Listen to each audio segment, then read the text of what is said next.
All right, so we'll start. We're going to finish. This is the last story, which has these cautionary tales about how the destruction came to the land of Israel during Roman times. And so I want to finish. This is the shortest of the stories. So I want to read that story. Then, we'll probably finish a little early so we can spend some time just reviewing the three stories themselves and seeing if there's any. Obviously, there's cohesive themes that join the three stories together, but what are they and what do they mean for us today? See if we can have a 5-minute discussion at least about that. But I actually want to go back to the second to last story, which we didn't spend that much time on, which is not the reason that Jerusalem was, well, this actually, in this case, it was Tur Malka was destroyed. Not the misunderstanding over wedding ceremonies, but actually the little story about Bar Daroma. I just want to read that again. Bar Daroma, who was a Jewish general who seems to be very much like Bar Kokhba. There's no actual record of a person named Bar Daroma, and it seems like the rabbis were probably the storyteller is probably playing a bit on Bar Kokhba. And in it, you can sort of see their attitude towards Bar Kokhba, because he comes off as kind of a goof in the story. What he comes off as actually is an atheist who's not willing to give God any credit. And that seems to be something that disturbs the rabbis quite a bit, and the seeds of his undoing.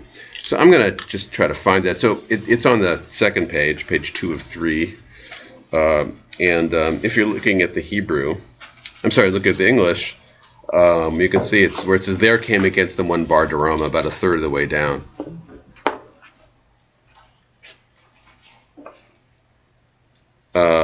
Now I just got to find it in my Hebrew. In the Hebrew, it's on the next page. Hahu bahu, have bahu ahu Bar Daroma. So there was a Jewish general, Bar Daroma. Havi kafitz mil v'katil behu. We did this. I'll just quickly translate it. He could jump for a mile and he would kill people. V'shakle Caesar l'tageh. So Caesar, the Roman emperor, took off his crown. It's interesting, taking off his crown in preparation for prayer. That's kind of interesting. Maybe Romans had to take off their hats. The way we go into churches, we have to take off our hats. It happened to me. It's interesting how you don't know other customs. When I was in Europe, you visit churches, and I always have to wear a hat for the sun, and then I always forget to take off my hat. And then finally, there's always somebody that's telling me, take off your hat. Sometimes it's my wife, but quite often there's somebody telling me, going like that, take off your hat. And and I have the opposite custom in my tradition, is where you put on a hat when you. So anyhow, the Romans. So he takes off his crown. Maybe there's some symbolism to the crown too. Like he may actually being humbling himself. Deferential. Right? It might be. It doesn't say that, right? But it might be. It might be that. Look, I'm not coming to you, God, as the emperor of Rome. I'm coming to you as just this poor schlepper, who's got a problem. Yeah, okay. Anyhow, so he takes up his crown, puts it on the ground. V'utvei ha'ara, sets it on the ground. Amar ribono da'alma kulei, master of the universe, ini chalecha, if it be your will, lo timsaru lahu gavra, lidei l'malchuta b'yedei d'chad gavra. So don't let my kingdom fall into the hands of this one person. Akshle puma de Bardoma, but in fact it was Bar Daroma's own mouth. In other words, it makes very clear it wasn't the prayer of the Caesar that created the downfall of Bar Daroma. It was Bar Daroma's own mouth. Ve'amar, because he said, quoting Psalms, Halo ata Elohim zanachtanu. You, God, have you not abandoned us? V'lo tetzei Elohim b'tzibatenu. And God is not going out in our armies. And here Bar Daroma is referring to his army, the army that he raised, and he's saying God's not going out with us. God's abandoned us. So a lot of problems with this. One issue is that he's quoting Psalms. Why would he be criticized for quoting Psalms? We quote Psalms. In fact, this Psalm is something that comes up in the high holidays. But if the sentiment itself, if Bar Daroma actually is sincere about them, he's saying that it's my army, it's not God's army. God's abandoned us. And you can see right away, David Nami Amar. So the rabbis protest, why would this be problematic? David said it. David wrote it. King David, right? Who is the ancestor of the Messiah. So anyway, how could it be problematic? And now there's the response is actually quite profound and something you could spend some time with, which we won't. But if you wanted to, you could. David atmuhi kamatma. So David did it as a questioning. So again, you're allowed to question whether God is there, God's role in your life, to put it out there as something you're pondering, wondering about.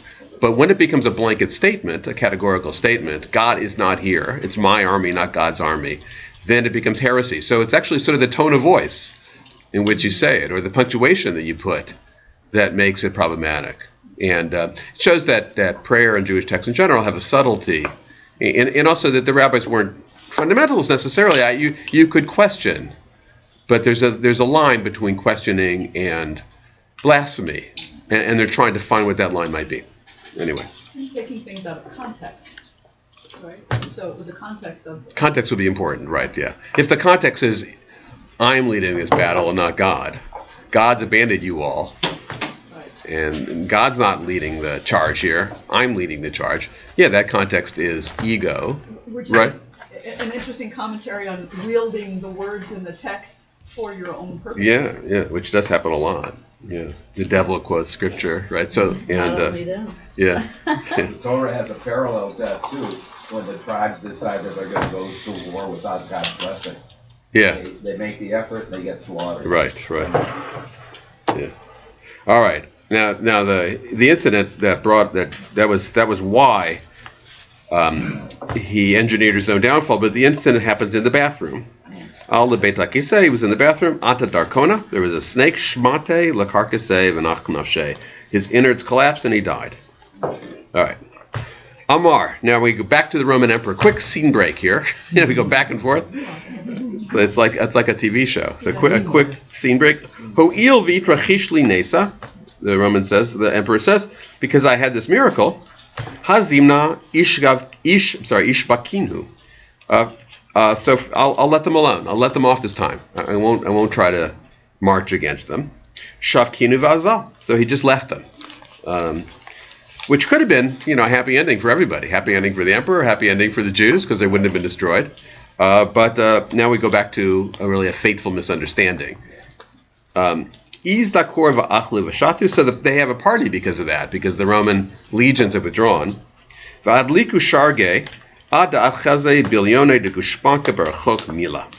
So, and because they had the party, there were torches that were lit that you could see for thousands of miles away, hundreds of miles away, far enough away that you could see them in Rome. And somehow, the translation's a little weak on this, but this is what it says. Somehow it looked like a royal sign, seal, something like that, which made the Roman emperor think that they were mocking him in some ways. So you can see how people's feelings are very sensitive in these stories, and how hurt feelings can lead to disastrous consequences. So he senses there may be some mocking going on, and so he says, Amar, Midcha chachadu bar Yehudai. It looks like the Jews are making fun of me. Hadar at alai. So he sends his legions again. He comes after them again. Amar Rabbi Asi. Now Rabbi Asi, who lives hundreds of years later and is making an editorial comment on the whole story. Tzlat mea alfe shlifa saife. 300,000 Roman soldiers came up against Tormalka that day. Now, of course, that's an exaggeration. There weren't 300,000 people probably living in the area at the time, much less 300,000 soldiers. But a lot of soldiers came.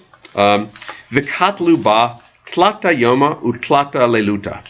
And they were engaged in slaughtering for 3 days and 3 nights. Obviously, he likes the number 3. He wants to keep using the word 3. Uvahach gisa halule v'change. But in the other side of town, so even in the 3 days of slaughtering, he only made it to half the town. In the other half of the town, they were still partying because they didn't know there was a war. And but in the other part of town, everybody was being slaughtered. That seems to be what it means. I mean, there's the possibility of some deeper understanding, like they went on partying even though they knew that slaughter was happening, but they weren't concerned because they got so caught up in their own partying, or they got so caught up in their own partying it cut off their sensitivity to the other people in the other part of town. I don't know. But half the town was slaughtered, half the town was partying at the same time. There's sort of a fiddling while Rome is burning. Like the other half of the town seems ridiculous at that point. So at the line in between this, were there just people on one side, like a little line that were just like, like East County. It's like we call it East County here. that part of town which we don't know anything about, and we don't go to. One did not know about the other. Right, That's right, sort yeah, of getting them off guard. yeah. Well, what does no mean? I mean, one was not aware, one was not, so, yeah. Well, it could be another example of cultural awareness and, as you said, sensitivity to other people. I mean, the Romans may have perceived, why are you rejoicing? Because I figure you should be quiet and thankful and deferential because I spared you, and instead you're having this gigantic. Sure, talk. right, exactly. It may not even be like the Roman seal, which is the thing that tipped it off, but it might just be the fact that you guys are partying right now, and when you should just be solemn and thankful, and so he understands their partying as mocking, and maybe there is a bit of mocking in the party too. Like, we got away with this, we got away from the emperor. So I'll say one thing about, there's definitely the case that you have cities where one part of the city has no idea what's going on in the other part, even when they're very close. Like, a lot of big cities are like that. When I went to the Jewish Theological Seminary in New York, it's on 123rd Street. Well, it's farther up, and Harlem is 125th Street, and it's 2 blocks away. And we were told, whatever you do, don't go north at all. Like 124th, don't go to 125th Street. Whatever you do, and it's 2 blocks away. And there's a lot of stuff that went on there 2 blocks away that we had no idea because we listened to them. There's an interesting lesson to that, which I'll talk about some other time. But just to make the point that in places like New York, you have neighborhoods that are utterly unaware of each other because people stick to their own neighborhood, and so this is an example of that too. There's a lesson to be learned from that party. Never have a party outside after a war. Yeah, I know. Be careful. Be careful about your torches too. Make sure your you have torches a are good. sword Yeah. handy. And by the way, there's parties on my block where I wish they would learn that lesson. You know what I'm talking about, right? Yeah. It's amazing. It's a lovely neighborhood, except and they have no concept. They have no concept. They live around other people. Yeah, there's one house where that rents itself out. I think it's illegal, but it rents itself out as a party place. And UCSD students, often fraternities, will rent it, and they can party all night. So sometimes I wish the Roman emperor would come and. I take another message to this story is no matter what, that this destruction is going to happen one way or the other, and it was supposed to happen. Yeah. And so if it failed one way, it happened another way. Yeah. That's interesting. That's an interesting way. Yeah. Each of those stories seems to come to that. In each of the stories, they seem to almost get away with it. It seems like, it's slipped it, and because they all have reasons. You'll see the next one too. Maybe for it not to happen, but it happens anyway. Yeah, maybe. Okay. Anything else? We're going to read the last story now. All right. Only that the writer controls the story, not the events. Yes, of course, yeah. But that's true with history a lot. Yeah, it's the victors write.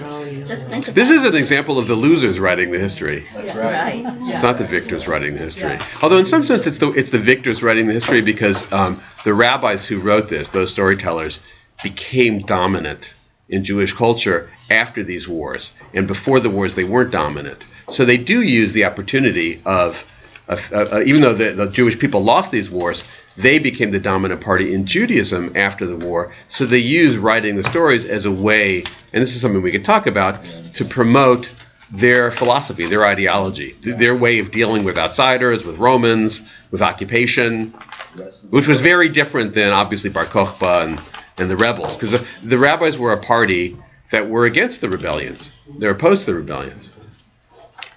All right, last one. So page 3 of 3, it's just those short lines in Hebrew at the bottom, and it's the paragraph above in English. Asaka da rispak charid beitar, because of a shaft of a litter. A litter is an old word for just a carriage. Yeah, carriage. I don't know why they called them. I don't know. Litter's an old English word, but it's a carriage. Before they had used them for horses. Yeah. Carried manually. Carried by people, or they could be carried by a horse. Yeah, I was at a museum in Barcelona. You asked me about. No, this was in Lisbon. There's a museum of carriages. Yeah. Have you been there? Yeah. It's really an interesting museum because they go back to the 16th century. and very, very, very fancy carriages. Like, we have these jets, for the king of Saudi Arabia now. It's nothing compared to how fancy these carriages were for European royalty. And a shaft is just what you carry it by. And you could put the shaft on a horse, so the horse carries it. But there were human beings that would carry them too. Yeah. So in Asia, they still use. They do, right. Yeah. Okay, so Asaka Derisbach Harid Beitar. Beitar was destroyed because of one shaft of one carriage. Dehave Nihige Kihave Mityale Yenoka Shatle Arza. So because there was a custom. By the way, you learned some really interesting customs that we don't appear to do anymore. But there's some lovely. Well, you can see why, because the customs led to disaster. But they're nice customs. So the custom was to plant a cedar tree when a Yenoka was born, a baby girl. I'm sorry, baby boy. Yeah, and Yenokta. So the different Yenoka is a baby boy. Yenokta, just teaching you some Aramaic, is a baby girl. Shatle Tornita, and when a baby girl was born, they would plant a pine tree. And then Viki Have Minsabe, Kaite Lahu, Va'avdu Genana. And then when those two would get married, whoever was married, I mean, it wasn't like they were set up necessarily when they were born, but when you get married, you take that guy's tree and that girl's tree, and they cut down the branches. And now it says Genana, which is actually means a garden, like gan, but it seems to be referring to the chuppah. So that's how you make the chuppah. A canopy is how he translates it here, but it's a chuppah of some kind.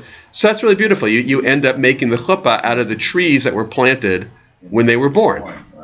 Is anybody aware of this happening anywhere? Is this yes? But it's yeah. I mean, other than here. Yeah, I mean, there's a village sense to this. Like those trees are still around, and you're still living in that tree, and everybody knows which tree was planted. But it's still a really lovely custom, and it's interesting to think of. Maybe it survived past the story. I don't know. Yeah. Even though this story ends badly. But anyway, so Yom Echad, Havika Chalfa Barti de Kesar. So there was one day, the litter or the carriage of the daughter of Caesar passed by.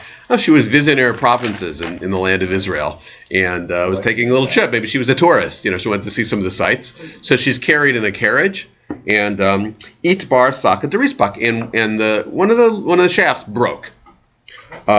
Katsu Arze Valule. So that they need to make a new shaft, so they cut down a tree. Happens to be so these trees become important, right? You can't cut down these trees because these trees are important. They belong to certain individuals, and we're going to use those branches. But the Romans don't know. They just don't know. They just see trees around, so they cut down this tree. I don't think there's any indication in the story that they're doing it maliciously. Like we're gonna mess up, especially because you get the sense the daughter of the she's not gonna.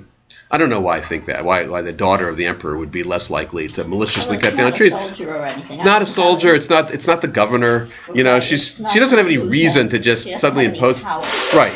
So anyway, so that seems to, and there are people. The reason I'm stressing this is there's people that disagree. There are people that read the story and say it was done maliciously. They must have known, and it doesn't seem to me that's the case. Now it doesn't. It doesn't wipe out all responsibility because it is the responsibility of the occupier to be aware of local custom. It seems to be if you're going to occupy a country, you do need to know their sensitivities if you're going to govern well. So there's certainly a sense here of ignorance. Like they should have known better. It doesn't seem like it's malicious though. Like she just wants to mess up their marriage rights.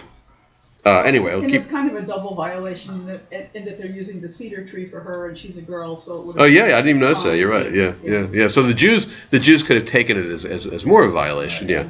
Anyhow, Rabbi, it also says here that it didn't say that they cut it down. It just is lopped off a branch.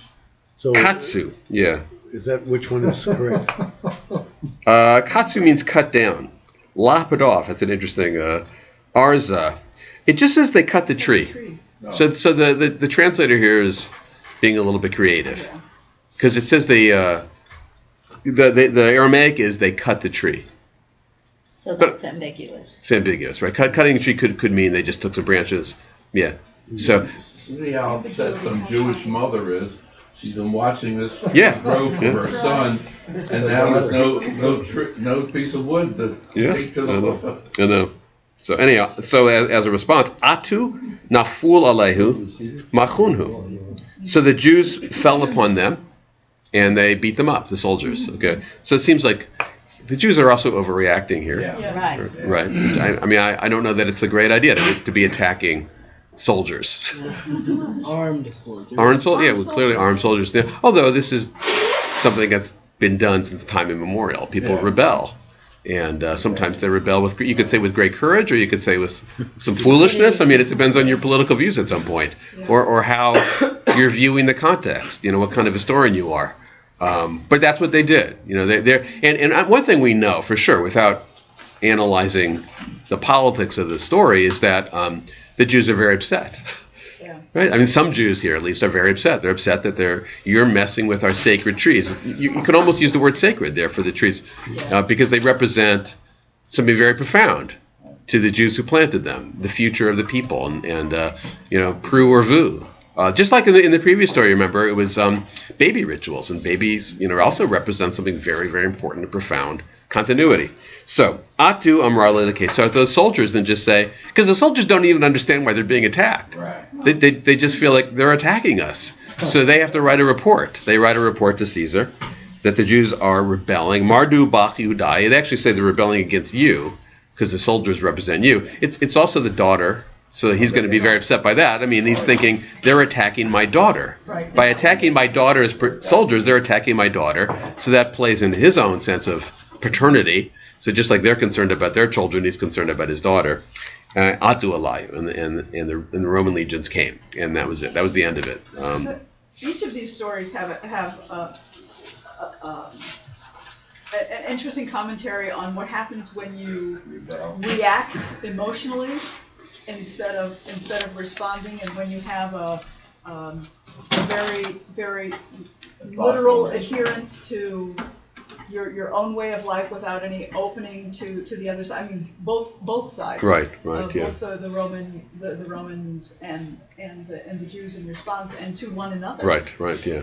Right. I know. It's really. Can you remind us of the famous story we didn't cover this time? You told us at the beginning. That's when Yochanan ben Zakkai sneaks out of Jerusalem. Right. And he has to sneak past the Jews, actually, who are guarding people from leaving. So Jerusalem's under siege. And Yochanan ben Zakkai wants to leave because he feels like the war is lost, and maybe start his own community of Torah scholars. And the people in charge, the Jews in charge, don't want to let him leave. So he pretends he's dead and sneaks out in a coffin. Right. And then he bargains with Vespasian, who is the general, and says that, I just want this one town, and I'll leave you alone. And Vespasian gives him that. He actually predicts Vespasian's going to be emperor. So he shows himself to be kind of a miracle worker. Predicts that Vespasian's going to be emperor, he becomes emperor, so Vespasian grants him one wish. So that's that story.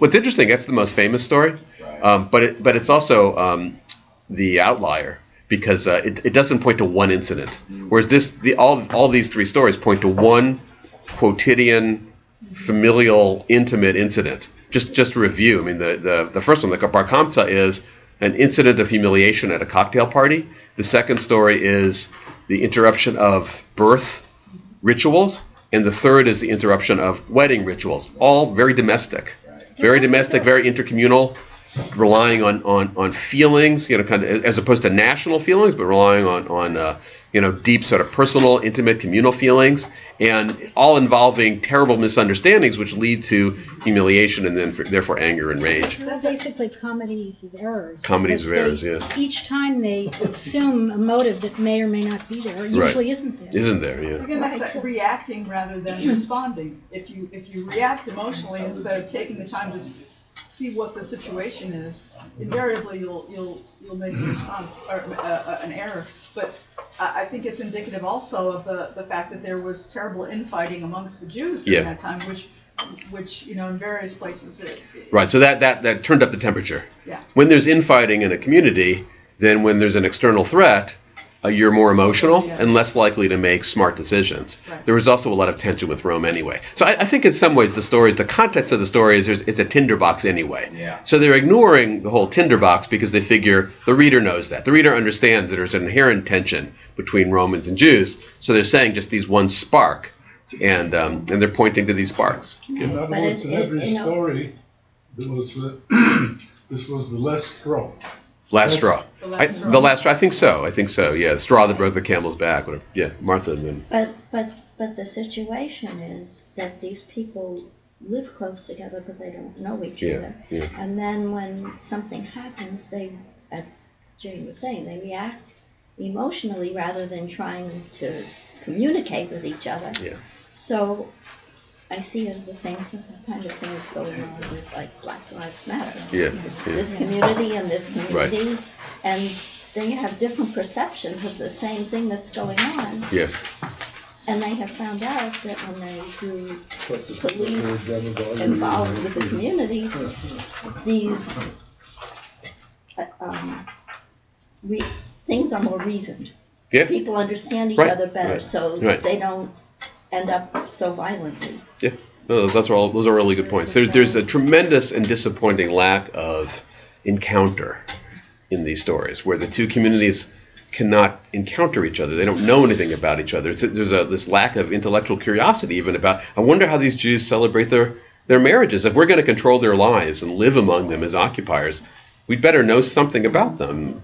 And it's very, very similar to the neighborhood situation that you talked about in New York. Yeah. I lived in the Upper West Side, but just 15, 20 blocks north was like a foreign country. Yeah, yeah. And until I got much older, I never ventured up there. Yeah, it turns out that and that's a very bad mistake too. Yeah, it was. Because the fact is, there's lots of places you can visit in those neighborhoods. Even then, there are places in broad daylight that would not have been the slightest danger. Not at night. Not at night. So you don't go at night. Indoctrinated. But we were indoctrinated, right? Yeah. Don't go out.